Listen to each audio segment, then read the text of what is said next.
नमस्कार शेतकरी बंधूंनो, स्वागत आहे आपले समृद्ध शेतकरी या यूट्यूब चॅनलमध्ये। या व्हिडिओमध्ये आपण महाराष्ट्रातील आजचे ताजे कापूस बाजार भाव बघणार आहोत। चला तर बघूया सविस्तर भाव। बाजार समिती राळेगाव, आवक आलेली 2000 क्विंटलची। किमान दर आहे 7000 रुपये, कमाल दर आहे 7521 रुपये, सर्वसाधारण दर आहे 7200 रुपये।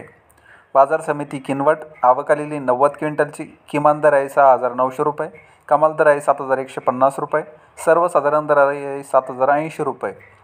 बाजार समिती अमरावती, आवक आलेली आहे 45 क्विंटलची। किमान दर आहे 7200 रुपये, कमाल दर आहे 7300 रुपये, सर्वसाधारण दर आहे 7250 रुपये।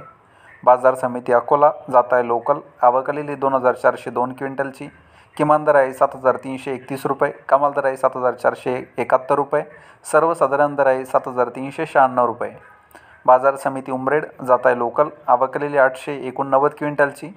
किमान दर आहे 7000 रुपये, कमाल दर आहे 7170 रुपये, सर्वसाधारण दर आहे 7100 रुपये। बाजार समिती देऊळगाव राजा, जात आहे लोकल, आवक आलेली 500 क्विंटलची। किमान दर आहे 7050 रुपये, कमाल दर आहे 7330 रुपये, सर्वसाधारण दर आहे 7200 रुपये। बाजार समिती मारेगाव, जात आहे लोकल, आवक आलेली 726 क्विंटलची। किमान दर आहे 7000 रुपये, कमाल दर आहे 7200 रुपये, सर्वसाधारण दर आहे 7100 रुपये। तर हे होते महाराष्ट्रातील कापूस बाजारभाव। हा व्हिडिओ जर तुम्हाला आवडला तर व्हिडिओला लाईक करा व चॅनलला सबस्क्राईब करा। धन्यवाद।